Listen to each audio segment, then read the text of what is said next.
Olá, eu sou a Silmara, professora de Geografia e este é o meu canal Brasil Brasileiro e já é o segundo vídeo que eu gravo para vocês e que não está falando do Brasil, mas o mundo é globalizado, então eu acho que essas histórias são legais porque de alguma forma estamos todos interligados sim, tá?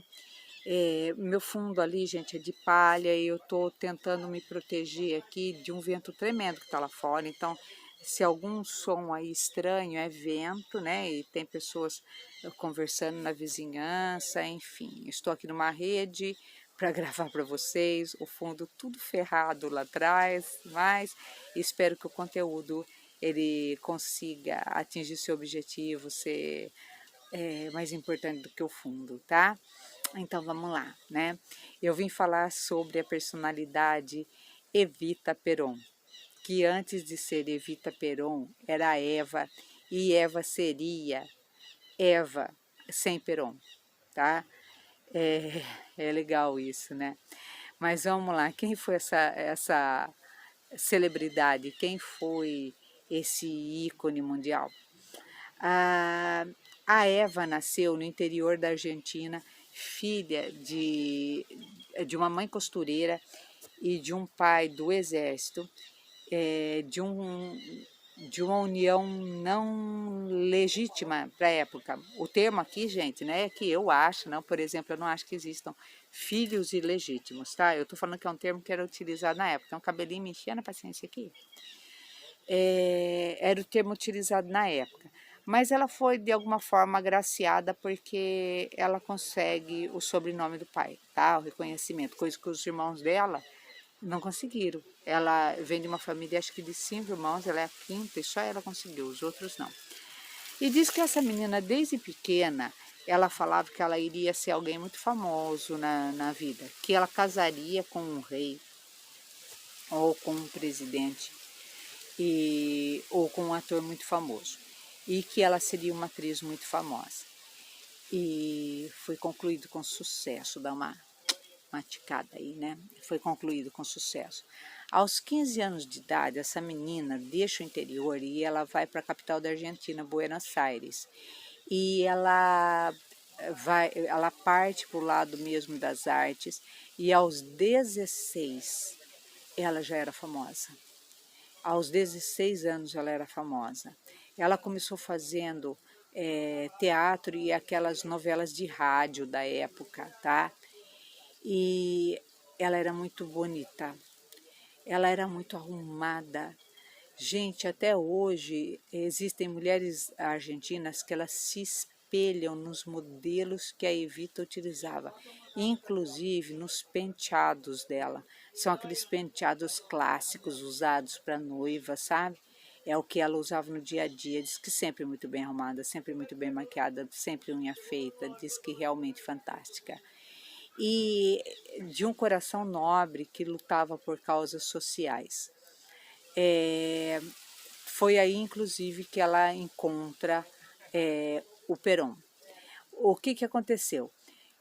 Ela nasce em 1919, se não me engano. 1919. E uma época muito conturbada no mundo, né? Se eu observar, ela está muito aí entre as guerras, tá?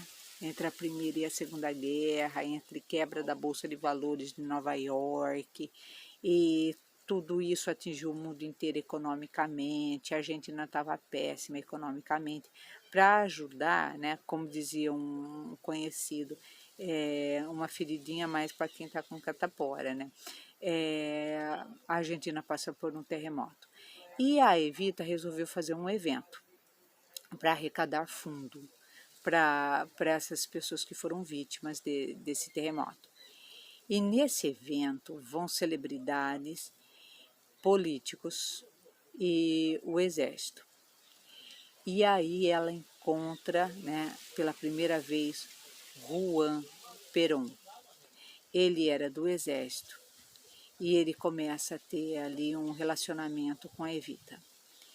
e que ainda não era Perón, né? Perón é por causa do nome dele. E Evita é um diminutivo de Eva. Em português, então, ela seria Evinha, né? E em espanhol, Evita.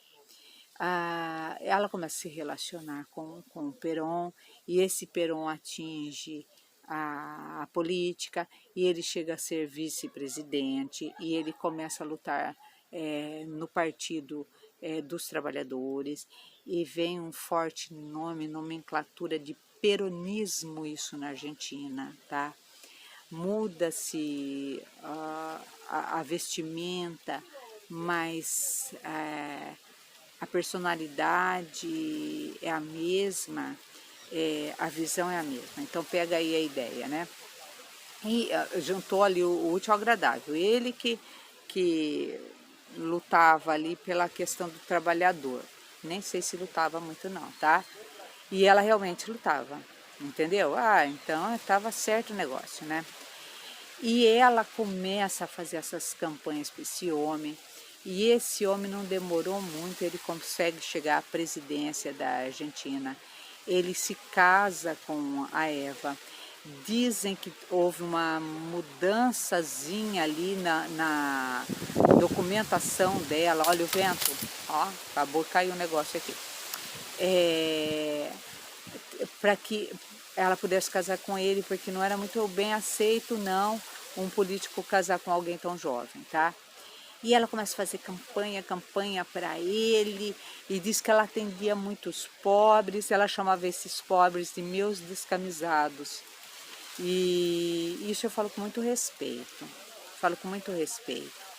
porque eles amavam a Evita, gente. Principalmente a classe pobre amava demais essa mulher. Tanto é que existe um filme que é sobre Evita Peron. Eu não me lembro se o título é Evita Peron, só sei que a atriz que faz, né, é a Madonna. E quando a Madonna foi escolhida para fazer Evita, diz que os argentinos ficaram com um pé meio atrás com a Madonna.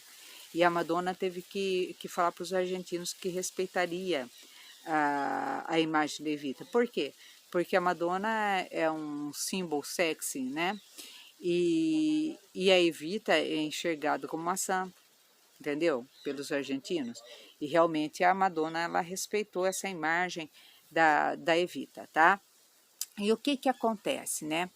Ela começa então a fazer essas campanhas, lutar pelos descamisados, e ela começou a emagrecer demais. Mas pensava que era por causa da campanha.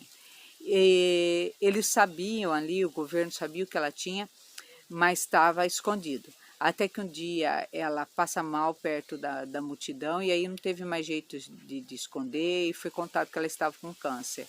Um câncer no útero, um câncer avançado. Foram trazidos os maiores médicos que poderiam naquela época, os melhores. Ela passou por uma cirurgia, mas não adiantou, tá? E aí mas ela continuava nos comícios, e os argentinos choravam muito. Aí vem aquela frase dela, que ela é famosa no mundo inteiro: não chore por mim, Argentina, não chore por mim, Argentina. Mas não adiantava não, a Argentina chorava ali, as pessoas pobres, por onde ela passava. E ela morre. E aí vem a bizarrice da questão, que eu achei legal fazer para vocês aí esse vídeo, esse conteúdo. O Perón manda vir especialista do mundo em corpo, mas não era o processo de embalsamamento, gente. Era um processo que mantinha aquele corpo como ele era, entendeu? Não era para ficar com aquela cara de múmia, era para conservar ela na vitalidade que ela tinha. E foi trazido esse especialista, que ele ficou ali trabalhando esse corpo. E esse corpo foi passando pelas cidades na Argentina, e milhares de pessoas iam ver esse corpo. Quando terminou esse como processo fúnebre, vamos dizer assim, ele leva o corpo de volta ali para a sede do governo, e ele não teve coragem de enterrar. E continua esse homem a manter, né, esse especialista, o corpo. Para quem viu esse corpo, diz que realmente parecia que ela estava dormindo, tá? Beleza. Ele temia enterrar e perder aquela essência. Ele se tocou que ele só era, que o peronismo só existia porque existiu, na verdade, Evita. E aí esse homem sofre um golpe de Estado e ele é exilado na Espanha, e na fuga para a Espanha o corpo ficou na sede do governo. E o próximo governante a entrar na sede do governo viu aquilo. Ele pega, gente, e fica encantado. Ele pensou que fosse uma boneca de cera. Diz que por muito tempo esse homem pensou que fosse uma boneca de cera. Ele manda que retire material genético para identificar se era humano ou não. E o exame sai que era humano, que realmente era o corpo da Eva que estava ali. O homem, com medo que voltasse o peronismo, se ele enterrasse, podia ter um prepocole em cima, e ele manda que leve esse corpo lá para a Itália, tá? E para ajudar, houve aí a entrada de uma pessoa, eu estou tentando aqui escolher a palavra, sabe? Estou tentando, me ajudem, né? Porque eu não posso ferir a crença das pessoas. Mas era um homem que trabalhava ao lado do ocultismo, acho que é melhor colocar assim. E esse homem pega e faz tudo quanto é ritual para ver se continuava, sabe, os poderes ali que havia na Evita. Mas enfim, esse corpo parte para a Itália. Da Itália é levado para a Espanha, onde está o Perón.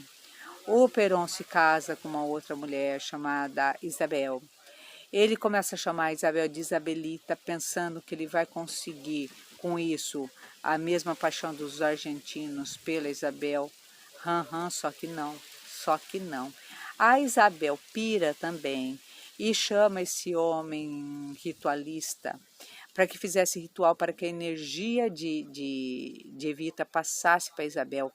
E aí o negócio é punk, é pesado, tá? Estou amenizando aqui, tá? Era um processo que saía o ar do corpo da Isabel, passava para o corpo da Eva e voltava para Isabel. E eu paro por aí, tá? Só para vocês terem uma ideia. Conseguiu? Não. Não. Foi só bizarro o negócio. Só para vocês terem uma ideia, foi sequestrado. E nunca ficou muito certo para mim se foi sequestrado o homem ritualista ou se foi sequestrado um general do exército, para que falasse onde estava o corpo da Eva. Eles queriam o corpo de volta na Argentina. Diz que no que chega o Perón na Argentina, quando termina o exílio dele, chega ele e Isabel, acho que Isabel crente, que o povo gritasse Isabelita, Isabelita, acho que quebrou a cara, mas quebrou a cara feio. O povo começou a berrar, cadê o corpo da Evita? Bom, teve que trazer o corpo da Evita para a Argentina, tá? E aí o corpo que ele tinha sido já, gente, além de passado por esse ritual que eu falei para vocês, ele foi abusado de todas as formas, tá? Ali pelo ritual e por alguém do exército, tá ok? Foi quebrado ossos e violado realmente, tá? E paro por aqui também esse assunto, né? Aí, gente, foi entregue o corpo para a família e foi finalmente enterrado, se não me engano, está no cemitério da Recoleta, na Argentina. Espero que vocês tenham gostado desse conteúdo. Eu sou Silmara, professora de Geografia, e esse é meu canal. Dá um joinha aí, por favor, para impulsionar meu canal, tá? Aguardo você para o próximo conteúdo.